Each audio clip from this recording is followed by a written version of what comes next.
Presta atenção aqui que eu vou falar uma vez só, hein?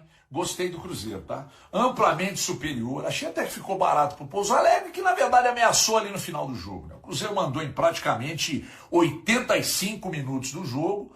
E aí uns 10 minutinhos ali, 12 minutinhos, o Pouso Alegre conseguiu jogar, mas também o Cruzeiro deu mole, né? Tomar gol de contra-ataque ganhando por 2-0, estou de brincadeira. O Lucas Silva pisou lá na HG Play na quinta-feira passada, nos concedeu uma entrevista lá, e ele falou que seria diferente, foi, né? O Cruzeiro mais consistente, mais consciente. Aliás, quem pisa na HG Play marca gol no jogo e dito o ritmo, foi o que aconteceu. Aliás, na Band na sexta-feira eu falei que seria 2-1 e que o Bruno Rodrigues faria um dos gols. Foi exatamente o que aconteceu. Então quem passou na KTO e meteu essa, brocou gostosinho, né? Quem não foi, bailou. Presta atenção, voltando ao jogo, falando sério agora. Eu achei de fato o Cruzeiro mais consistente, o Cruzeiro mais consciente, um pouco mais de personalidade para jogar, né? Se impôs no jogo, o que estava faltando nos jogos anteriores, né? Então o Cruzeiro jogou e não deixou o Pouso Alegre jogar. Aí sempre vem aquela mala, né? Ai, mas era o Pouso Alegre, o poderoso Pouso Alegre. Você queria que fosse quem, filho? O Paris Saint-Germain? Então me ajuda aí, né? Então tudo dentro da normalidade, Cruzeiro com o pé na final. Agora tem um ponto que merece um pequenino destaque, que é o seguinte: ganhar hoje coloca o Cruzeiro praticamente na final, mas o que vale mesmo, além da vitória, é o ganho de confiança com essa vitória aí, porque o Cruzeiro necessariamente precisa se recuperar no Campeonato Brasileiro, que é o que vale, que a torcida quer, e quarta tem o Corinthians, gente. O Cruzeiro tem que ganhar do time do Dorival Júnior, que tá sabendo sofrer. É chato falar isso, né? Mas tá sabendo sofrer. Sofre, vai lá e faz um gol. Sofre, vai lá e faz um gol. O Cruzeiro não pode negociar com qualquer resultado na quarta que não seja uma vitória, tá? Eu imagino até que pro Tite tem um gostinho especial, né? Esse jogo contra o time, que ele fez história e tal. Mas o que é a história dele mesmo tem que contar é aqui no Cruzeiro. E essa história do Tite para seguir tem que ganhar dos caras aí na quarta-feira, né? Então, enfim, para dar uma passada aqui. Placar mentiroso em Pouso Alegre, porque o Cruzeiro jogou para um placar mais elástico. E no mais, atenção, hein? De olho na quarta-feira contra o Corinthians, o Cruzeiro precisa se recuperar. Mas é o tipo de jogo, acho que dá um alívio, não que resolve tudo, mas dá um alívio para essa pressão que o time tá sofrendo e o Tite, né, principalmente. Lógico que tudo isso ele vai depender da conquista ou não do título estadual. É a mesma coisa do Palmeiras, vem num momento muito bom. Para esses times que não conquistaram títulos o ano passado, se perder esse primeiro título aqui, realmente balança bastante. Infelizmente é assim. Entrou e balançou a gente. E o Pouso Alegre diminuiu com um golzinho de pênalti, muito bem batido, por sinal, porque quando você encara um Cássio do outro lado, né, um exímio pegador de pênalti, você tem que caprichar demais na batida. Mas pro primeiro jogo, um ótimo resultado pro Cruzeiro. Vamos ouvir o Tite falando sobre a vitória? Foi um grande jogo da equipe, foi muito consistente, foi muito próprio, talvez não, na minha opinião, o resultado não reflete o que teve de supremacia, né, durante quase que na totalidade do jogo. Fico bastante feliz com a evolução, sim, as coordenações, o ritmo vai melhorando e teve a consistência de uma grande vitória e um primeiro passo importante para chegar na disputa do título final. Nós já melhoramos o nosso poder de finalização com precisão. Então hoje, independentemente de troca de atletas importantes, hoje nós não tínhamos o Arroio, nós não tivemos o Caio, e mesmo a equipe que produziu bastante em termos ofensivos, né? E deu uma precisão maior, né? Deu bola no pau, deu goleiro fazendo grandes defesas, e aos poucos a gente melhorando também nesse aspecto de efetividade para traduzir em gols. Tem quarta e sábado, e são dois jogos extremamente importantes. Um que nós temos que pensar agora. Quero falar só desse primeiro passo para que a gente possa chegar na disputa do título mineiro. Mas também temos um jogo importante na quarta-feira, porque precisamos nos recuperar. A gente sabe, tem essa consciência. Então ela também teve esse cunho para que tu tenha quarta e sábado jogadores que estejam fresh. Quando tu está fisicamente um pouco mais solto, as coisas acontecem de uma forma natural. Os erros são menores, tu erra menos, consequentemente tu produz mais. Então também foi nesse aspecto. Infelizmente, o Cruzeiro só conseguiu não levar gols em 3 oportunidades, né? Contra o Berlândia, Betim e América, acabou levando um gol hoje, realmente num vacilo grande do Vidalba. O Vidalba é quem comete aquela penalidade desnecessária, mas eu chamo a atenção para um lance além da penalidade cometida de maneira bizarra e infantil pelo Vidalba, um time que não precisava de estar naquela situação de contra-ataque, aquela altura do jogo, né? Onde o desgaste do segundo tempo já era muito grande, várias alterações já feitas, enfim, isso não tira o erro do Vidalba, falando mais uma vez, é um erro crasso, é um erro infantil do zagueiro argentino, mas também, quando a gente olha, não precisava do Cruzeiro estar completamente jogado daquela forma, exposto. Enfim, acontece o gol, mas acontece a vitória, Léo. O resultado é mais importante. Eu gostei mais do Cruzeiro no primeiro tempo do que na segunda etapa, apesar de ter criado possibilidades também na segunda etapa. Logo aos 9 tem a situação do Neiser. Aos 12, uma finalização muito ruim do Matheus Pereira para fora. E aos 16, o Tite faz uma mexida.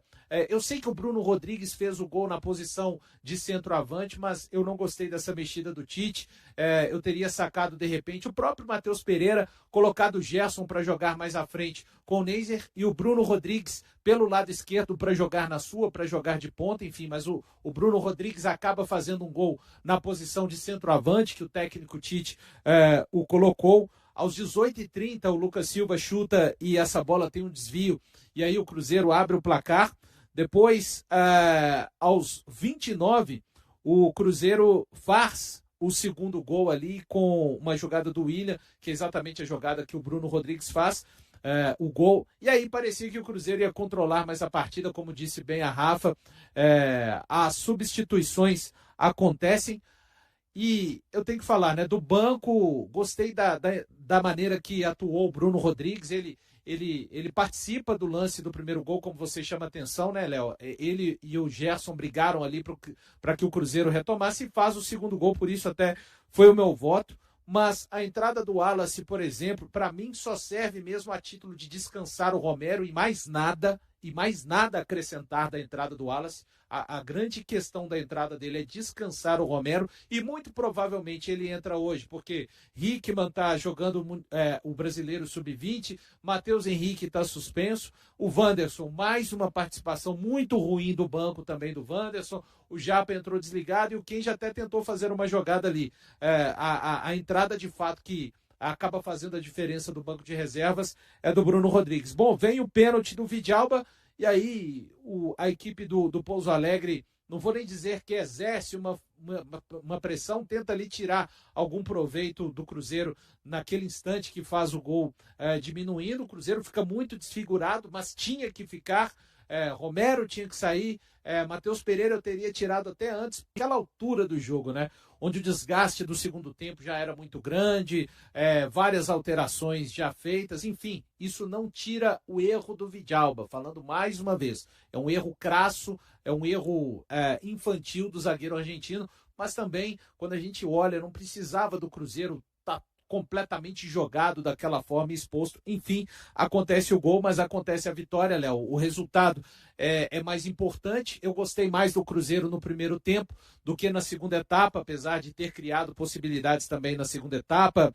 Logo aos 9 tem a situação do Neiser, aos 12 uma finalização muito ruim do Matheus Pereira para fora, e aos 16 o Tite faz uma mexida. Eu sei que o Bruno Rodrigues fez o gol na posição de centroavante, mas eu não gostei dessa mexida do Tite. Eu teria sacado, de repente, o próprio Matheus Pereira, colocado o Gerson para jogar mais à frente com o Neiser e o Bruno Rodrigues pelo lado esquerdo para jogar na sua, para jogar de ponta, enfim, mas o Bruno Rodrigues acaba fazendo um gol na posição de centroavante, que o técnico Tite o colocou. Aos 18h30, o Lucas Silva chuta e essa bola tem um desvio, e aí o Cruzeiro abre o placar. Depois, aos 29, o Cruzeiro faz o segundo gol ali com uma jogada do William, que é exatamente a jogada que o Bruno Rodrigues faz, o gol. E aí parecia que o Cruzeiro ia controlar mais a partida, como disse bem a Rafa. As substituições acontecem. E eu tenho que falar, né, do banco, gostei da maneira que atuou o Bruno Rodrigues. ele participa do lance do primeiro gol, como você chama atenção, né, Léo? Ele e o Gerson brigaram ali para que o Cruzeiro retomasse e faz o segundo gol, por isso até foi o meu voto. Mas a entrada do Wallace, por exemplo, para mim só serve mesmo a título de descansar o Romero e mais nada a acrescentar da entrada do Wallace. A grande questão da entrada dele é descansar o Romero e muito provavelmente ele entra hoje, porque Hickman está jogando o Brasileiro Sub-20, Matheus Henrique está suspenso, o Wanderson, mais uma participação muito ruim do banco também do Wanderson, o Japa entrou desligado e o Kenji até tentou fazer uma jogada ali. A entrada de fato que acaba fazendo a diferença do banco de reservas é do Bruno Rodrigues. Bom, vem o pênalti do Vidalba. E aí a equipe do Pouso Alegre, não vou nem dizer que exerce uma pressão, tenta ali tirar algum proveito do Cruzeiro naquele instante que faz o gol diminuindo. O Cruzeiro fica muito desfigurado, mas tinha que ficar. Romero tinha que sair. Matheus Pereira eu teria tirado até antes, por 2 motivos, né? Pelo rendimento, assim, eu não gostei da partida que fez o Matheus Pereira. Achei que ele aceitou muito a marcação do camisa 5 e do camisa 8, Alexandre. O camisa 5 é o Magé. E do camisa 8, Alexandre, ele poderia ter saído um pouco mais. Ele até dá aquele passe aos 9 minutos para o Neiser, que acaba desperdiçando. Teria trazido o Gerson para do Matheus Pereira, colocado o Bruno Rodrigues do lado esquerdo e deixado um pouco mais o Neiser em campo. Enfim, é o que eu teria feito, mas o Bruno Rodrigues acaba fazendo o gol na posição de centroavante. Repito, gostei mais do primeiro tempo do que do segundo. Acho que o principal o Cruzeiro faz, que é uma vitória, poderia ter sido uma vitória num aspecto mais tranquilo, 2-0, quem sabe até um 3-0 se a equipe tivesse se mantido sem vacilar. O vacilo ali individual do Vidalba acabou custando esse um gol, mas assim, uma vitória de acordo com o que eu esperava, que era a vitória, né? Esperava uma vitória até por uma margem de gols mais interessante, mas no que diz respeito a trabalho, acho que o Cruzeiro segue no mesmo lugar ainda, e estou de acordo com a Rafa, a partir da quarta-feira a gente vai ver se o Cruzeiro é capaz de mexer nessa chave, Léo Campos. Por aquilo que produziu no primeiro tempo, tinha que ter sido capaz de fazer um placar mais elástico, mas faltou competência da turma ali da frente. E aí é o segundo ponto que me incomoda muito desse time do Cruzeiro. Sem o Caio Jorge, é um parto para alguém fazer um gol.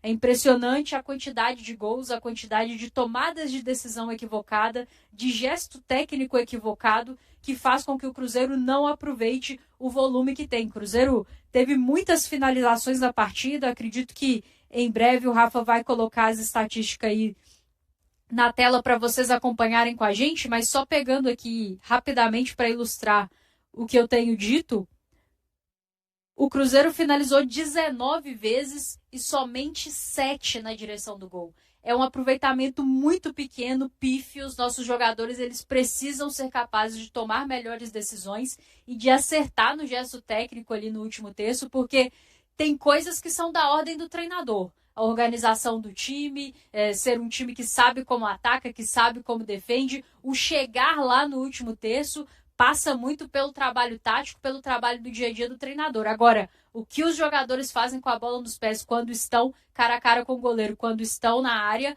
é diretamente deles. Depende diretamente deles e realmente Cruzeiro com esse aproveitamento vai sofrer sempre. Porque vai sofrer para fazer gols e assim, impressionante como complica jogos. O suficiente para vencer, mas quarta-feira é que a gente vai ver se realmente o Cruzeiro melhorou, porque vai ter à sua frente um adversário de Série A. Pouso Alegre, que nós vencemos hoje, disputa a 4ª divisão do Campeonato Brasileiro esse ano.